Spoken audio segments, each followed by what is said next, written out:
I was afraid to show my ignorance, so I didn't ask. I followed them. We walked toward the place where there was a building. Sidney Poitier looked like the kind of man Hollywood could respect. Calm, polished, brilliant, untouchable. But behind that perfect image was a fight most viewers never saw. He entered movies when black actors were pushed aside, mocked, or forced into roles that made them look small.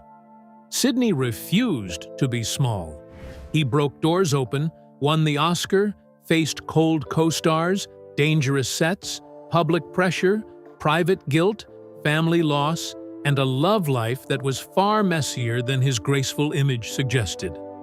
And before his death, questions around Hollywood's racism came back louder than ever. Who made his rise harder? Who stayed silent? And what did Sidney survive behind that famous calm? Join us as we uncover the real truth behind Sidney Poitier's unforgettable life. The baby who was not expected to live. Sidney Poitier's life began in a way that almost sounded like a dramatic movie scene. He was born on February 20th, 1927, in Miami, Florida. But Miami was not really the family home. His parents, Evelyn and Reginald James Poitier, were Afro-Bahamian farmers from Cat Island in the Bahamas. They owned a tomato farm and traveled to Miami to sell tomatoes and other produce. His father also worked as a cab driver in Nassau. Sidney was the youngest of 7 children, and his birth came as a shock. He arrived 2 months early in Miami and was not expected to live, but his parents stayed 3 months and nursed him back to health. That birth gave him United States citizenship, but his heart was formed in the Bahamas. Some people believe the Poitier family had roots that went back to Haiti and to runaway slaves who built free communities in the Bahamas. Whether that story was spoken as family history or wider belief, one thing was clear. Sidney came from people who knew survival. He lived on Cat Island until he was 10 years old. Then his family moved to Nassau, and his world changed. For the first time, he saw cars. He saw electricity. He saw plumbing, refrigeration, and moving pictures. Imagine that. A boy who grew up with so little suddenly saw the modern world opening in front of him. He was raised Catholic, but later became agnostic, with views closer to deism. But before Hollywood, before the Oscar, and before America saw him as a symbol, Sidney was just a Bahamian boy, learning that the world was much bigger than the farm he came from. And soon, that world would show him its beauty, but also its cruelty. The day America showed Sidney its cruel side. When Sidney was 15 in 1942, his family sent him back to Miami to live with his brother's large family. But Florida was not like Cat Island. In the Bahamas, he had not grown up seeing himself through the rules of American racism. In Jim Crow, Florida, the lesson came fast and hard. He later explained that he could not go into certain stores and try on shoes. He had to sit at the back of a bus. These were things he had never been forced to do before. On Larry King Live in 2008, he called it a big disappointment. But the deeper wound was not just the rule. It was what the rule tried to tell him about himself. Sidney told Oprah Winfrey in 2000 that before he reached Florida, his mother and father had already given him a foundation. He said, "I was taught that I had basic rights as a human being. I was taught that I was someone." He knew his family had no money. He knew they had no electricity or running water. He knew he had very little schooling. But still, he knew he mattered. That is why Florida was so hard to accept. It demanded that he shrink. It demanded that he become less than what his parents had raised him to be. He could not live inside that lie. At 16, he left for New York City with a few dollars and the hope of acting. The dream sounded wild. He had little education, a Bahamian accent, and no safety net. But he had something more important. He had pride. He had anger. He had hunger. And he had already learned that if America wanted him to bow his head, he would have to build a life standing tall. A dishwasher with a dream. New York did not welcome Sidney Poitier with open arms. At first, it gave him hard work and rejection. He took jobs as a dishwasher while trying to find a way into acting. When he first auditioned for the American Negro Theater, the result was painful. He could not read the script fluently, and he was rejected. For many, that would have been the end of the story. But Sidney did not stop there. An elderly Jewish waiter saw something in him and sat with him night after night for several months, helping him improve his reading by using the newspaper. That act of kindness helped change his life. Around this time, World War II still continued. In November 1943, Sidney lied about his age and joined the army, even though he was only 16. He was sent to a Veterans Administration hospital in Northport, New York, where he was trained to work with psychiatric patients. But he became upset by the way the patients were treated. He wanted out, so he pretended to have mental illness. Later, he admitted to a psychiatrist that he was faking it. The doctor was sympathetic and granted his discharge in December 1944. After leaving the army, Sidney went back to dishwashing. Then came the second chance. He auditioned again for the same theater that once turned him away, and this time he got in. Still, the work was not easy. Audiences first rejected him. He was also tone deaf, which hurt him because many black performers were expected to sing. But Sidney was determined. For 6 months, he worked hard to improve his acting and soften his accent. He modeled his speech after radio personality Norman Brokenshire. Slowly, the voice that once held him back became one of his most powerful tools. The break that came with a hidden cost. Sidney's second try at the American Negro Theater changed everything. He was noticed and given a leading role in a Broadway production of Lysistrata. The show lasted only 4 days, but for Sidney, even 4 days mattered. It led to an invitation to understudy in Anna Lucasta. It also placed him near other rising black artists, including Harry Belafonte, who became his friend. But as Sidney moved forward, another danger began to follow him. In 1947, he became a founding member of the Committee for the Negro in the Arts, a group that looked at race and class in a political way. By the early 1950s, he was a vice chair of the organization. In 1952, he helped narrate a pageant written by Alice Childress and Lorraine Hansberry for a Negro History Festival held by the leftist Harlem newspaper, Freedom. These choices connected him with people like Canada Lee and Paul Robeson. In that period, those friendships were risky. The fear of communism was rising in America, and black artists with left-wing ties were watched closely. Sidney's name became linked to blacklisting, and for a few years, it hurt his work. Even being connected to him added to the trouble around Alfred Palka, the writer and producer of one of his early films, Go Man, Go. Sidney was asked to sign a loyalty oath when he was being considered for Blackboard Jungle in 1955, but he never signed it. This part of his life showed something important. Long before people argued about his image, Sidney was already paying a price. Hollywood wanted him talented, calm, and useful, but it did not want him too free. The film that forced Hollywood to notice him. By late 1949, Sidney had to make a major choice. He could take leading roles on stage, or he could accept an offer from Darryl F. Zanuck for the film No Way Out. He chose the film, and that choice changed his career. Released in 1950, No Way Out placed him in a serious role as a doctor treating a white bigot, played by Richard Widmark. Widmark later became his friend, but on screen, the tension was sharp. The film gave Sidney a kind of role that black actors rarely received at the time. He was not background. He was not a joke. He was not there just to serve someone else's story.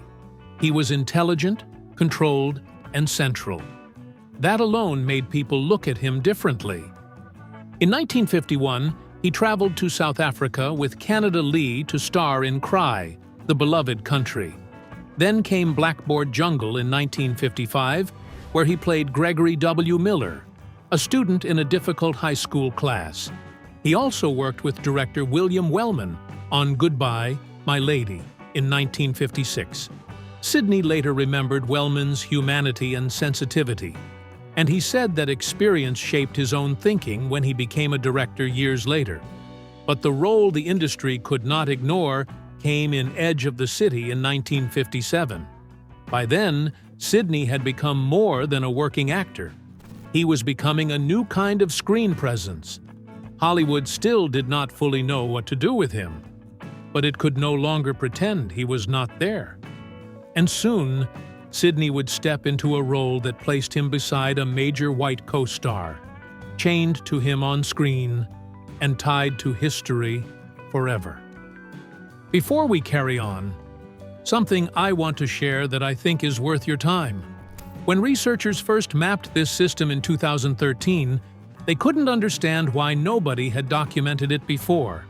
It's a dedicated network inside the brain whose only function is to flush out toxic waste while you sleep. And it explains, almost entirely, why some people stay sharp well into their 80s, and others don't. Go to brainresearchreport.com or find it linked in the description below. It's one of those things that makes a lot of things suddenly make sense. All right, back to the video. The movie that chained Sidney to history. In 1958, Sidney starred with Tony Curtis in The Defiant Ones, directed by Stanley Kramer. The story followed two escaped prisoners, one black and one white, chained together and forced to survive. The film became a major success, and both actors were praised. It earned 8 Academy Award nominations, including Best Picture and Best Actor nominations for both Sidney and Curtis. With that, Sidney became the first African-American actor nominated for Best Actor in a leading role. He also won the British Academy Film Award for Best Foreign Actor. But Sidney's rise did not stop there. In 1959, he returned to Broadway in A Raisin in the Sun with Ruby Dee.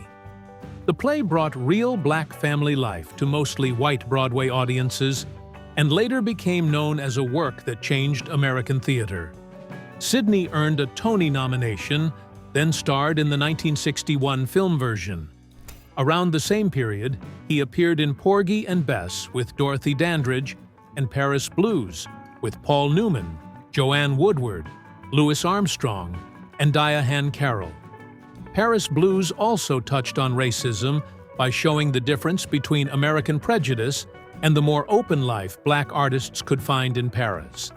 But while Sidney's career was rising, his personal life was hit by loss. In December 1961, his father died after being ill for some time. Just 2 weeks later, his brother died unexpectedly. Sidney was becoming a historic figure, but fame did not protect him from family pain. And just as loss was hitting him at home, Hollywood was preparing to place its biggest honor in his hands. But even that golden moment would come with a shadow. When Hollywood honored Sidney, then boxed him in. In 1963, Sidney starred in Lilies of the Field, and the role made history. He won the Academy Award for Best Actor and became the first African-American man to win that award in a leading role. For many viewers, it looked like pure victory. But Sidney understood the moment in a more complicated way. His joy was mixed with concern. He feared the industry might be congratulating itself for honoring him while still keeping him boxed in. He also worried the award could make it harder for him to ask for deeper and more serious roles. That fear was not empty. After the Oscar, He worked less for a while, and the parts offered to him often stayed within a narrow image. He was usually calm. He was noble. He was patient. He was the soft-spoken man who made white audiences comfortable. At the same time, he knew he had a responsibility. In an interview with Oprah, he said there were things he had to do so others could come behind him. He declined roles he felt were based on offensive racial stereotypes. He even turned down a lead role in a television production of Othello in 1966 because of how carefully he thought about what his image would mean. In 1964, he recorded Poitier Meets Plato, reading passages from Plato's writings. He also appeared in The Bedford Incident, The Greatest Story Ever Told, and A Patch of Blue. But the real storm was still ahead. His biggest year would also become the year that placed him directly in the fire. The year Sidney Poitier took over Hollywood. In 1967, Sidney Poitier reached the commercial peak of his career. He became the biggest box office draw of the year with 3 major films: To Sir, With Love, In the Heat of the Night, and Guess Who's Coming to Dinner. On the surface, they looked like very different stories. One followed a teacher in London. One followed a murder case in the Deep South. One followed an interracial couple facing family shock. But underneath, all 3 were dealing with race in some way. In To Sir, With Love, Sidney played a teacher trying to reach difficult students in East London. The film got mixed reviews, but his performance was praised for its warmth. In the Heat of the Night, he played Virgil Tibbs, a Philadelphia detective investigating a murder in Mississippi with a prejudiced local cop, played by Rod Steiger. Then came Guess Who's Coming to Dinner, where Sidney played a black doctor engaged to a white woman, with Katharine Hepburn and Spencer Tracy as her parents. The timing made it even more powerful. Interracial marriage had only become legal across the United States on June 12, 1967, just months before the film was released. But even at the top, Sidney was under pressure. Some critics felt his characters were too perfect, too controlled, and too safe. Sidney knew the problem. He wanted more variety, but he was also carrying what millions of people were allowed to imagine. That same year proved his power. His name could sell a film, open doors, and change what Hollywood thought was possible. Sidney was no longer just being hired. His name could help make a movie happen. But in one of those films, he did something even bigger. He turned one scene into a moment Hollywood could never forget. When Sidney Poitier hit back at racism. The most powerful moment in Sidney Poitier's screen life came from In the Heat of the Night. His character, Virgil Tibbs, questions a plantation owner who hates being challenged by a black man. The man slaps him. In the original idea, Sidney was expected to take it, but he refused. He told the studio, "I'm going to slap him back." He said the film would be shown nowhere with him standing there and accepting that blow. So Tibbs slapped him back, and the moment became known as the slap heard round the world. That mattered because black people in film had spent decades being shown as weak, foolish, dangerous, or less than human. Early films used racist caricatures, sometimes with white actors in blackface. The Birth of a Nation helped revive the Ku Klux Klan by showing black people as threats. Minstrel shows mocked black life for white entertainment. Against that history, Sidney's slap was a refusal. It was a black man on screen saying he would not be humiliated. But the risk was real. Sidney had refused to shoot the film in the South unless changes were made. When director Norman Jewison begged for one key scene to be shot there, Sidney agreed. He spent 3 nights in a Holiday Inn, the only hotel that accepted Negro guests, with a gun under his pillow. What looked like dignity on screen was backed by fear off screen. And this was not only acting, In 1964, Sidney and Harry Belafonte secretly flew to Mississippi after the murders of civil rights workers Michael Schwerner, James Chaney, and Andrew Goodman. They carried money for the movement and were chased by armed Klansmen after leaving the airport. Belafonte later remembered Sidney joking after they escaped, "Don't ever call me again." But the slap was only the part people saw.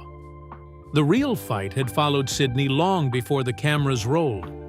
Years later, Sidney said he had lived in a culture that denied him his very existence and did not care about his survival as a human being.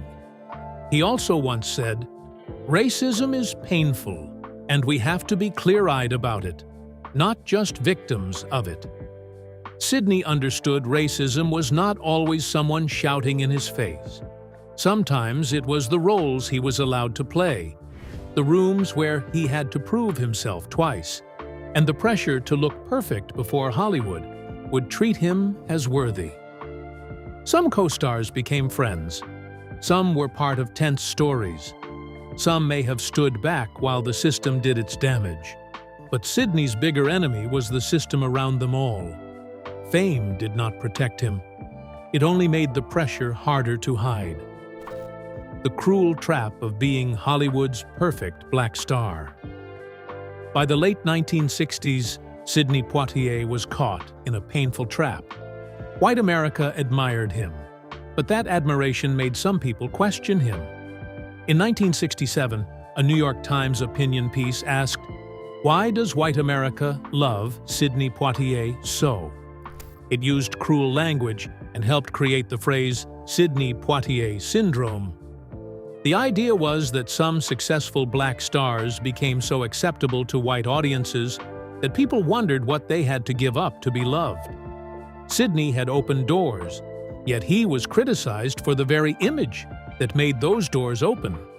Some saw him as too gentle, too polished, and too perfect. Others understood he had been almost alone as a black leading man in a business still afraid of real black power. That was the trap. If he showed anger, Hollywood could call him dangerous. If he showed dignity, some people could call him safe. While Malcolm X and Dr. King used speeches, marches, and direct action, Sidney used movies. He did not lead the movement in the streets, but he changed what Americans saw in theaters. He showed black intelligence, beauty, control, and moral strength on a national scale. He once wrote that history would see him as a small but necessary energy in a much larger event. Sidney knew he was not the whole movement, but he also knew he was not outside it. Still, the cost of standing between two worlds was heavy. In 1963, he attended the March on Washington. During a filmed roundtable that year, he said the urgency of civil rights had been bubbling inside him for most of his adult life. He said he joined such activity from a need to survive, to ease his burden, and to protect his humanity. And while Sidney was carrying that impossible burden in public, his private life was carrying its own kind of trouble. The romance that broke hearts and promises. To understand the private storm behind Sidney's public image, we have to step back for a moment. While Sidney was carrying history in public, his private life was far from simple. He had married Juanita Hardy on April 29, 1950, and they had 4 daughters together: Beverly, Pamela, Sherry, and Gina. For years, he looked like the calm, controlled man Hollywood wanted him to be. But behind that image, his personal life was becoming complicated. In 1959, while working on Porgy and Bess, Sidney met Diahann Carroll. She was beautiful, talented, and powerful in her own right. But there was one problem.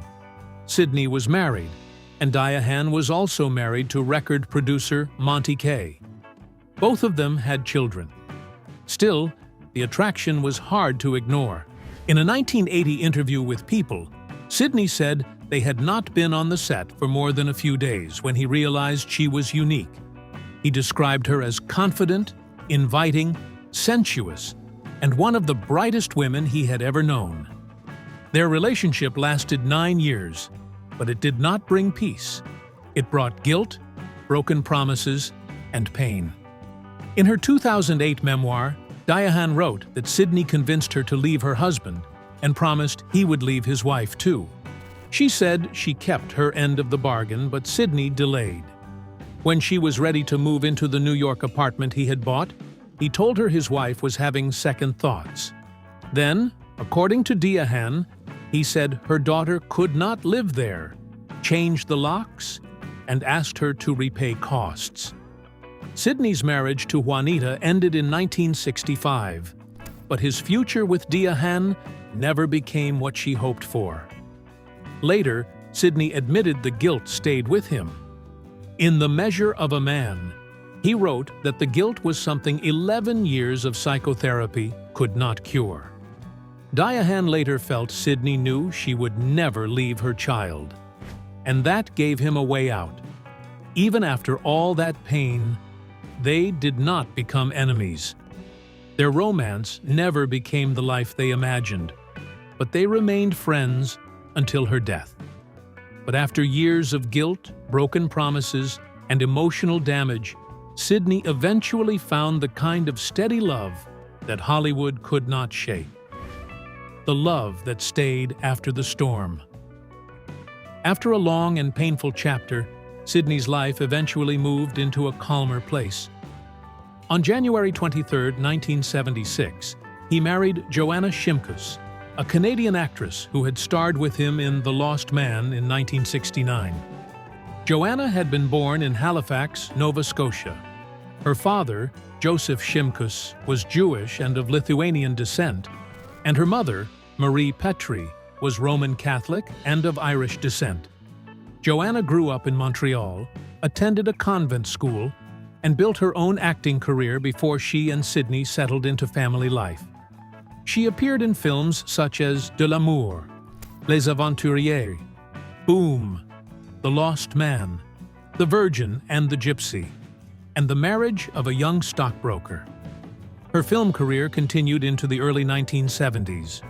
With Sidney, she had 2 daughters, Annika and Sidney Tamaya. Sidney had 6 daughters in all, along with 8 grandchildren and 3 great-grandchildren. In a 2016 People interview, Sidney said, "My wife and my children mean the most to me." Joanna said their long relationship worked partly because she cooked every night and took good care of him, but their bond was more than routine. In a PBS interview, she said, "I guess we were just destined to be." She said she never really saw him first as a black man, but simply as a wonderful person. In their Beverly Hills home, she cared more about family than objects. If children played with crystal and something broke, she said it was not the end of the world. After a life of pressure, that kind of home must have felt like shelter. In 2016, when Sidney received a BAFTA Lifetime Achievement Award but could not travel to London because of health concerns, the award was brought to his Los Angeles home. He thanked his wife, children, and friends, calling them his life force. He said he was nothing without them. But even with peace at home, Sidney was not done fighting for control of his own place in Hollywood. From leading man to the man in charge. After his 1967 peak, Sidney's acting path changed. He returned as Virgil Tibbs in They Call Me Mr. Tibbs in 1970 and The Organization in 1971. But by then, Sidney was also looking for something more important than another role. He wanted control. In 1972, he made his feature directing debut with Buck and the Preacher, a Western in which he also starred, alongside Harry Belafonte and Ruby Dee. He replaced the original director, Joseph Sargent, and stepped behind the camera with the same thoughtful eye he had admired in William Wellman years earlier. In 1973, he directed A Warm December and acted in it with Esther Anderson. Sidney also joined Barbara Streisand and Paul Newman in forming First Artists Production Company. That mattered because it allowed actors to secure projects for themselves and have more say over the stories they told. For a man who had spent years inside Hollywood's limits, that kind of control meant everything. He then directed successful comedies, including Uptown Saturday Night with Bill Cosby and Harry Belafonte, and Let's Do It Again and A Piece of the Action with Cosby.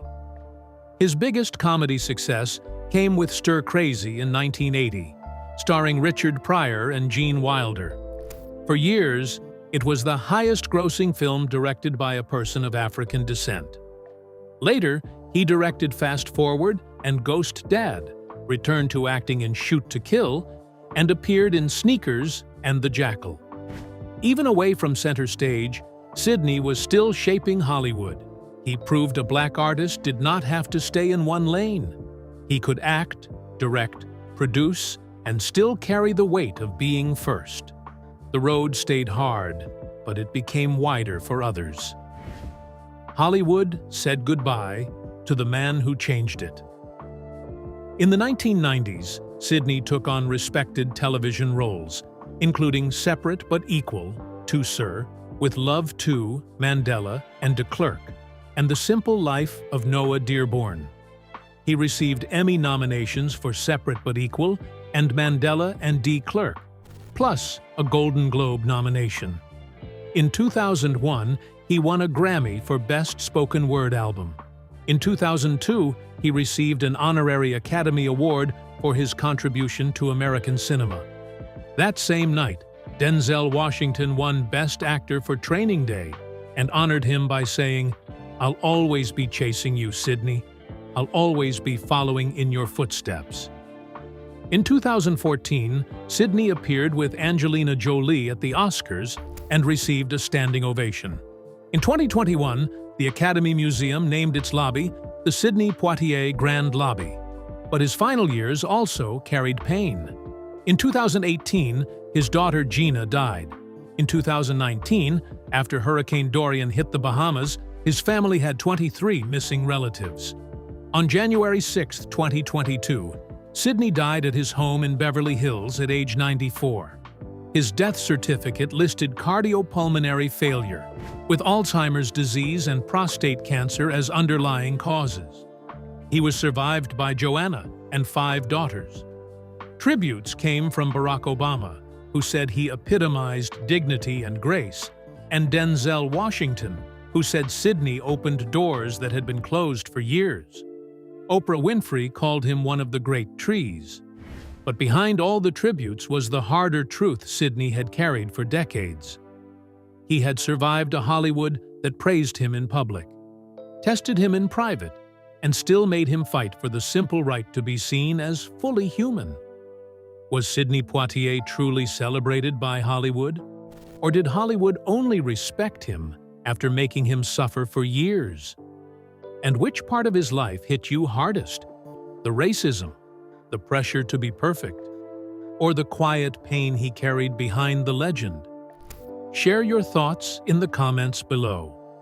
And don't forget to hit like, subscribe, and stay tuned for more incredible stories from Hollywood's fascinating history.